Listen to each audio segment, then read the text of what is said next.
नगर पालिका का विशेष सम्मेलन हंगामे के साथ समाप्त हो गया और इसके साथ ही तीनों महत्वपूर्ण प्रस्ताव पारित हो गए। इनमें 2 प्रस्ताव शहर के आवासीय और कमर्शियल कॉलोनी के थे। हंगामे के बीच इन प्रस्तावों को हरी झंडी दे दी गई। नगर पालिका अध्यक्ष स्वाति चोपड़ा और नेता प्रतिपक्ष योगेश प्रजापति के बीच जमकर कहासुनी हुई। इसी दौरान कांग्रेस भाजपा पार्षदों के बीच धक्का मुक्की भी हुई।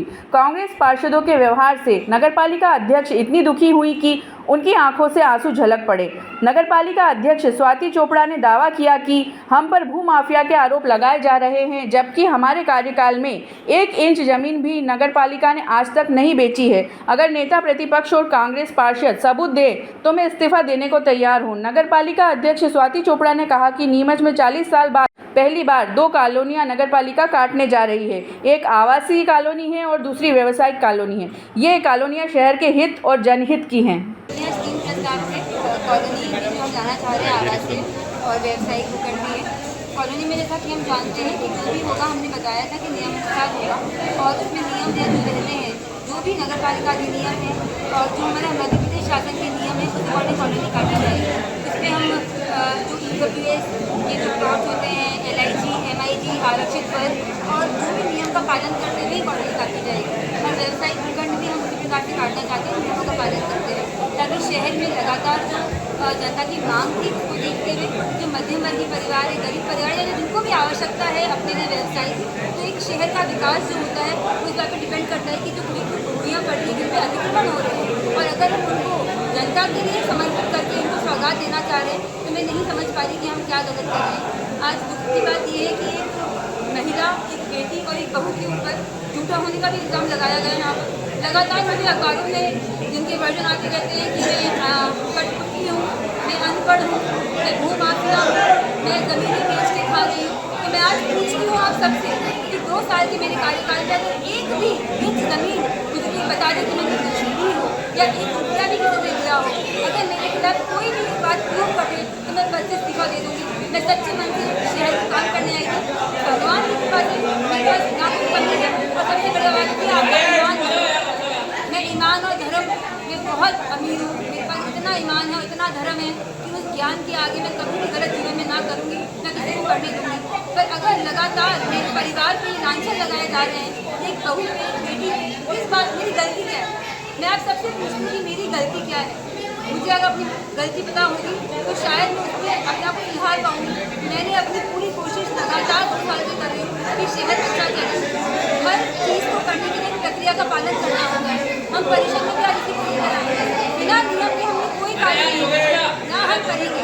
आप ये बताइए कि क्या पूरा शहर तमाशा देख रहा है और पूरे शहर में कोई ये बोलने वाला नहीं है कि एक बेटी पे, एक बहू पे, मैं भी किसी भी बेटी हूँ, क्यों किसी का इल्ज़ाम लगाया जाता है? मेरी गलती बताइए, मैंने क्या गलत किया है? और अगर कोई ऐसे बोल रहा है, ऐसे कोई छाप रहा है, ऐसे कोई लिख रहा है, क्या पूरा शहर मौन धारण कर लेगा? क्या मैं अकेले में लड़ाई लड़ूंगी? ये शहर मेरा नहीं, क्या मैं शहर की बेटी नहीं?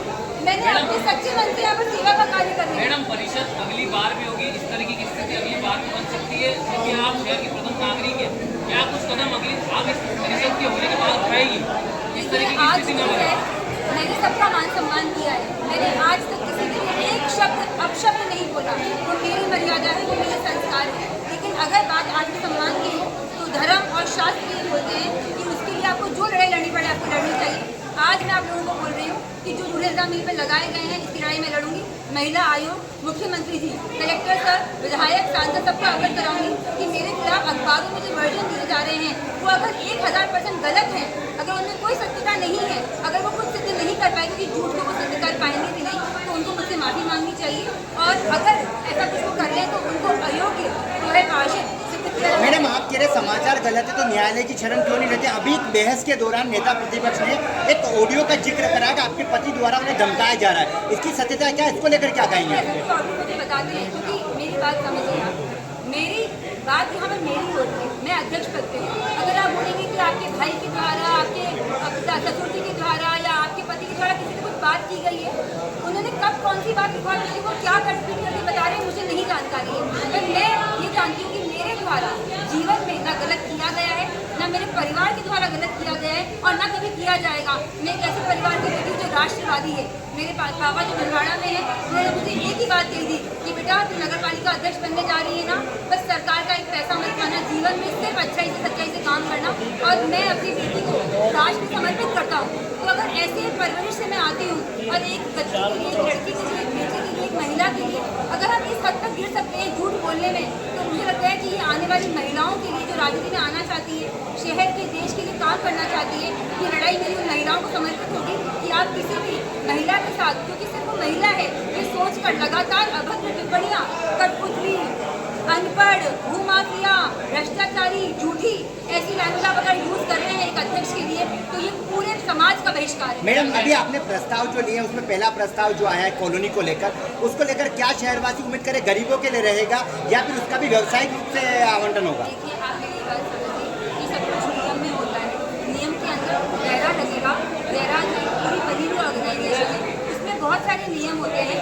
उसमें इंटरप्रेस, LIG, MID सारे और आरक्षित पर सबके लिए प्लॉट करते हैं, टेंडर व्यवस्था है, ओपन टेंडर होते हैं, जो चाहे वो पार्टिसिपेट कर सकता है। ड्राइंग डिजाइन बनने के बाद भी परिषद को अवगत कराया जाएगा। मैं अकेले निर्णय नहीं लेती हूँ, परिषद ही निर्णय लेती है। मैंने उनको इसलिए बोला कि आप जो बातें करते हैं हर बार कि भ्रष्टाचार कर रही हो आप खा जाओ अपनी जमीनें, ये सब नगर पालिका अधिनियम से होता है, तो ये मुद्दा कौन बातें कर रहे हैं? अगर हम पार्षद हैं तो क्या हमको पता नहीं कि नियम से कॉलोनी कटेगी? मेरे नियम नहीं चलेंगे, नगर पालिका अधिनियम मध्य प्रदेश शासन में नियम से कॉलोनी कटेगी। वो ऐसी बातें करके परिषद को गुमराह करते हैं, जनता को गुमराह करते हैं। तो इतनी जानकारी क्या एक पार्षद को नहीं होनी चाहिए कि कौन से नियमों के तहत कॉलोनी कटने वाली है? साफ सफाई और शहर के कई मुद्दे उठे हैं अभी बैठक के अंदर, साफ सफाई, पट्टानामा को लेकर आपके भाजपा के पार्षद ये आरोप लगा रहे हैं कि परिषद में लोग परेशान हैं। आपको लगता नहीं बेहतर नेतृत्व नहीं हो पा रहा है, नगर पालिका के अधिकारियों पर आप लगाम नहीं लगा पा रहे हैं? देखिए, मैं अब लगातार हमारी कोशिश रहती है सफाई अच्छी है। अभी कुछ दिन से सफाई कर्मचारी हड़ताल पे थे क्योंकि जो शासन का निर्देश आया है विनियमित और नियमितीकरण को लेकर, तो इस प्रकार से जब वो हड़ताल पे बैठते हैं तो कुछ व्यवस्थाएं बिगड़ जाती। हम पूरी कोशिश करेंगे, सेवा करने की पूरी कोशिश करके उनको आज वापस वो काम पे लौटे तो व्यवस्था वापस सुचारू चलेगी। कर्मचारियों की कमी भी हमारे पास है, अधिकारियों की कमी हमारे पास है। हम सब जानते हैं कि अधिकारी हमारे पास बहुत कम बचे, HO नहीं है, RO नहीं है, सारे लोग रिटायर हो चुके हैं, 170 कर्मचारी रिटायर हो चुके हैं। जब कर्मचारी नहीं है, बजट नहीं है, ऐसे हालातों में भी हम नगर पालिका को चाहते हैं कि सुचारू रूप से चले। हमारी पूरी लगातार कोशिश है, तो कृपा करके आप लोग सहयोग प्रदान करें। नगर पालिका हम सबकी है। इधर नेता प्रतिपक्ष योगेश प्रजापति ने कहा कि मेरे साथ धक्का मुक्की की गई है, मैं हार्ट का मरीज हूँ, मेरे को मूर्ख अनपढ़ कहा गया, क्या मैं परिषद में अपनी आवाज़ नहीं उठा सकता?